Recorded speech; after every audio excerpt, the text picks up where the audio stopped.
Selamat pagi, siang, sore, malam kepada semua teman-teman lobster balap dimanapun kalian berada. Semoga kita semua diberi kesehatan dan selalu dilancarkan rezekinya, amin. Perkenalkan, saya Ian sebagai pemilik budidaya lobster air tawar lobster balap, dan saya bertempat di Depok, Jawa Barat. Teman-teman mungkin banyak yang bingung bagaimana sih kayak cara mulai budidaya lobster air tawar, apa aja yang harus kita siapkan, terus bagaimana memilih lobsternya, dan juga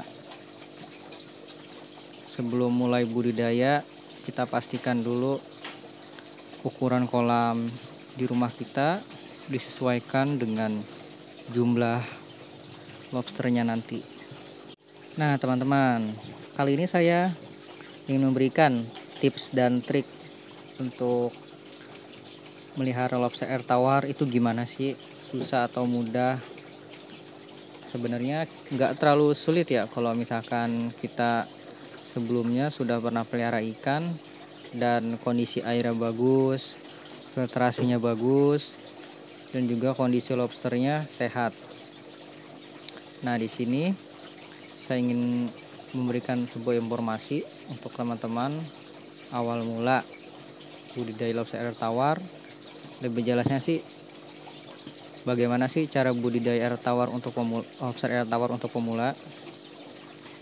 Maaf kalau perkataan saya banyak yang belibet karena ya agak-agak malu saya.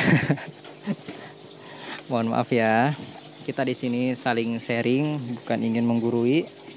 Misalkan teman-teman ada pengalaman lain, bisa di komen-komen saja, dan terima kasih untuk teman-teman yang sudah mampir. Ayo kita lanjut ke videonya. Nah, di sini saya sudah sertakan beberapa video. Nah, awal itu kita bagaimana sih cara memilih lobster air tawar.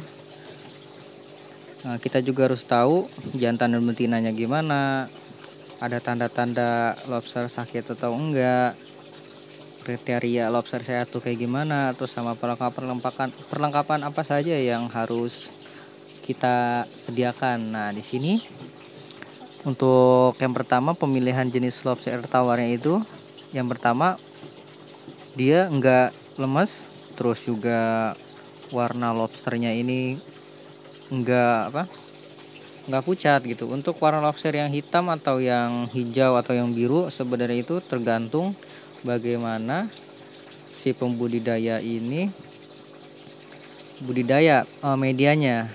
Yang misalkan kayak lobster yang biru-biru gitu kan, yang teman-teman mungkin sering melihat di internet, lobster biru-biru banget.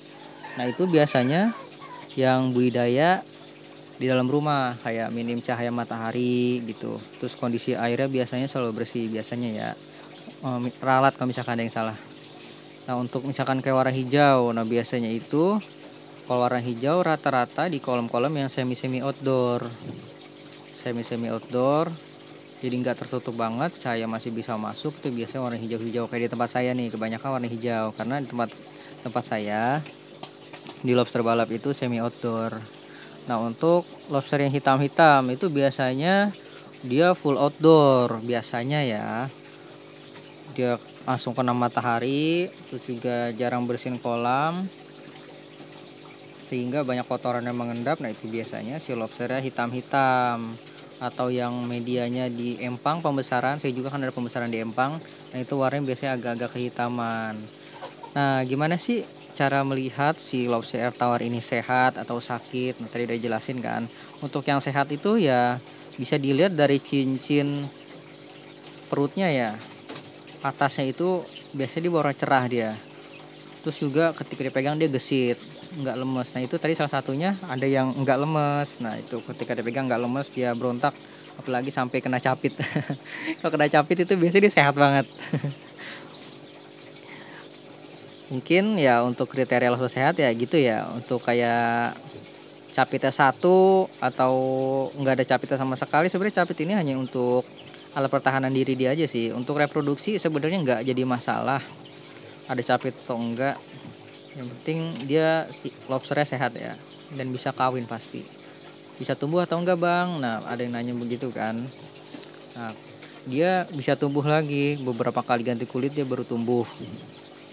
Cuman biasanya tumbuhnya itu lebih kecil dari sebelumnya. Terus perlengkapannya nih yang paling penting apa aja sih bang? Perlengkapannya yang penting itu awal medianya dulu, bisa pakai akuarium, kolam terpal, kolam beton, segala macam dah. Ukurannya disesuaikan dengan jumlah lobster. Nah, misalkan mau budidaya dulu nih 10 ekor satu set kan, ya paling enggak pakai akuarium yang ukuran 1 meter kali 40 cm. Nah itu biasanya udah bisa, atau lebih besar lebih baik, cuman jangan terlalu besar juga, disesuaikan dengan jumlah lobsternya juga. Misalkan mau 2 kali 1, ya jangan 10 ekor. Kalau 10 ekor terlalu besar kolamnya, biasanya dia lama bertelurnya, paling enggak 20 atau 30 ekor kalau ukuran tempatnya 2 kali 1. Nah peralatannya apa aja bang? Yang wajib biasa itu ada filtrasi biasanya ya, sama aerator. Itu seharusnya sih ya, kita biar air bagus ya kita juga harus maksimal untuk aerasinya. Untuk aeratornya supaya memecah oksigen. Nah untuk filtrasi supaya air selalu jernih terus pakai mesin pompa. Oksigen juga harus terjaga sih, karena si lobster ini kan dia bernapasnya mengandalkan oksigen yang terlarut. Nah banyak juga yang bingung kan ukur pH, ukur suhu, TDS ya gimana. Kalau di tempat saya nggak pakai gitu, cuman kalau diukur-ukur pH-nya itu di tempat saya 7,5. Ya ada juga yang 8, itu masih aman sih. Untuk TDS-nya diusahakan itu di bawah 300.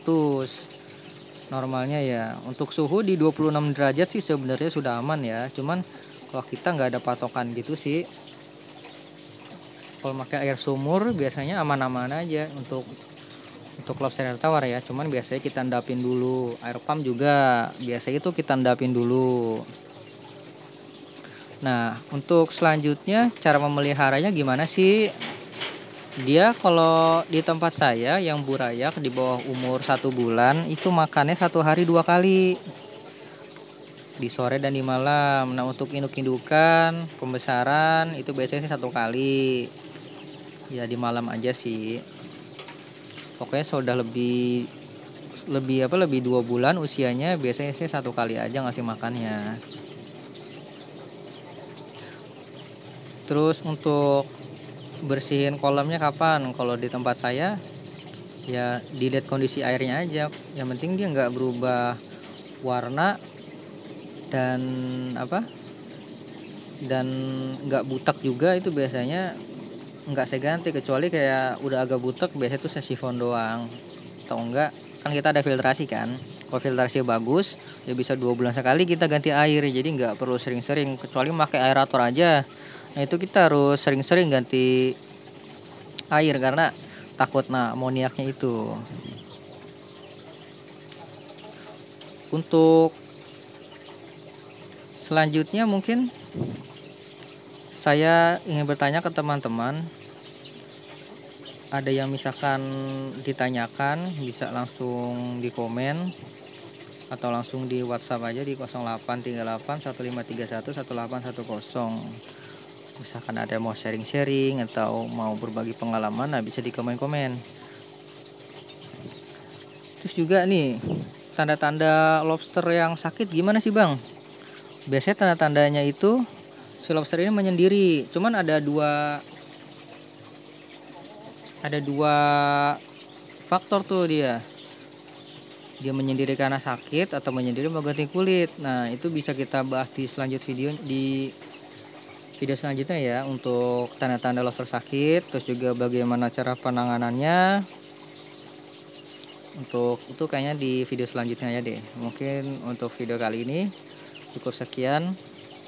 Terima kasih teman-teman yang sudah mampir, yang sudah nonton sampai habis. Semoga video saya ini bermanfaat untuk teman-teman semua. Dan jangan lupa tinggalkan jejak di komen. Terima kasih banyak untuk teman-teman yang sudah mampir ya. Salam capit, salam dari Lobster Balap. Terima kasih.